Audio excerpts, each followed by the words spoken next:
Bonjour, 14e vidéo, la suite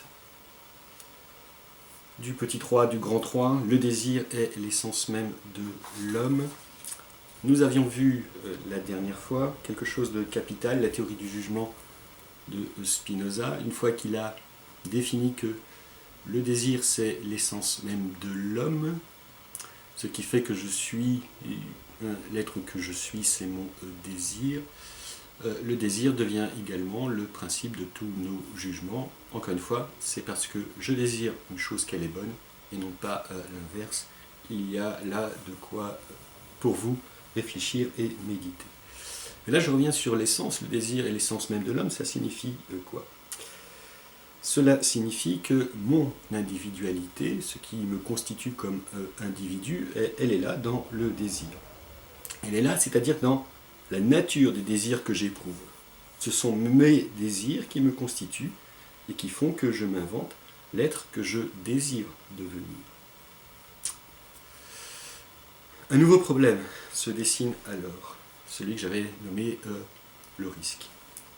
Il n'existe aucune garantie que si j'écoute mon désir et que je passe à l'acte, mon désir me procurera de la joie. C'est ce que je souhaite, mais il n'y a aucune garantie. Mais si tel est le cas, si effectivement je vais ressentir une joie dans l'accomplissement de mon désir, alors l'individu que je suis gagne d'autant plus en puissance grâce à cette joie éprouvée. Et donc l'individu que je suis affirme ici d'autant plus son individualité par rapport à autrui. L'individualité, ce qui me constitue comme individu, également chez Spinoza, se définit également en termes de puissance. Plus je me sens puissant, plus je suis cet individu singulier. Mais si mon désir finalement m'apporte de la tristesse, l'individu que je suis perdra de sa puissance. Et ça c'est triste, dit Spinoza. C'est triste. Mais il y a cette idée que à quoi bon ajouter de la tristesse à de la tristesse?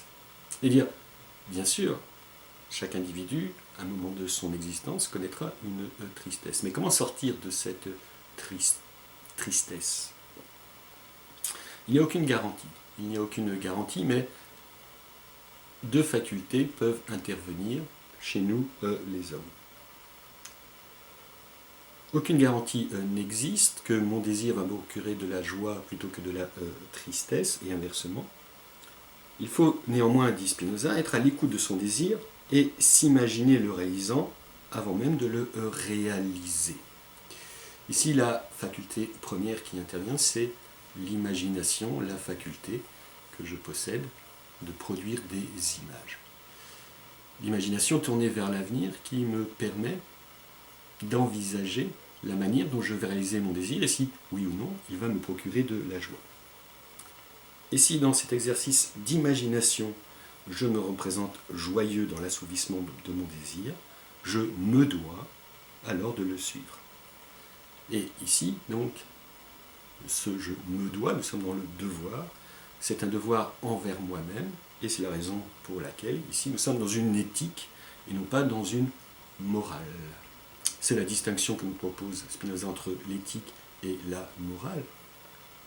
La morale, qu'est-ce que c'est? C'est donc cette branche de la philosophie qui réfléchit toujours à partir de ces grandes valeurs que sont le bien et le mal, souvent des valeurs imposées par une religion, par une société. L'éthique de Spinoza finalement est plus modeste, puisqu'elle va substituer à ces grandes valeurs que sont le bien et le mal, ce qui est bon pour moi, ce qui est mauvais pour moi. Voilà. Et donc si je m'imagine, c'est tout ce que demande Spinoza finalement, au moment où je suis affecté par un désir. J'ai conscience que je suis affecté par ce désir, qu'est-ce que j'en fais? C'est un début de sagesse.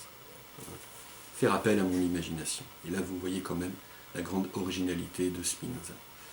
Et si je m'imagine, et dans mon imagination je peux intégrer toutes les circonstances de mon passage à l'acte pour réaliser mon désir, si j'estime que je ressens de la joie, je me dois, tel est là mon devoir éthique, de suivre mon désir contre tous, contre vent et marée, contre les avis censé être bienveillant, qui par exemple me déconseillerait de ne pas suivre ce désir. Par contre, si j'imagine qu'il y a des possibilités que mon désir m'apporte de la tristesse, je me dois alors de ne pas le suivre et d'en attendre, ou encore mieux, d'en inventer un autre.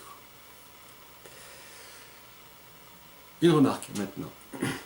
L'originalité aussi de la pensée de Spinoza, vous voyez qu'il y a quand même pas mal de points originaux, et qu'il ne pense pas le désir nécessairement comme étant un manque. Le désir comme manque, tout le monde le connaît. Par exemple, je ne sais pas, je n'ai pas de platine vinyle, ça me manque, parce que j'ai beaucoup de vinyle chez moi, et donc je désire m'acheter, me procurer une platine vinyle. Là, nous avons le désir traditionnel. C'est la manière dont l'aborde Platon, du désir qui se dévoile sur un fond de manque. Au contraire, chez Spinoza, le désir est surtout appréhendé sur un fond de plénitude. Un fond de plénitude susceptible de me faire gagner en puissance.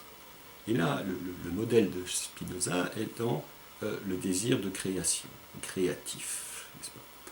On ne peut pas imaginer Van Gogh se mettant devant une toile vierge et se dire, tiens, je vais réaliser, je ne sais pas,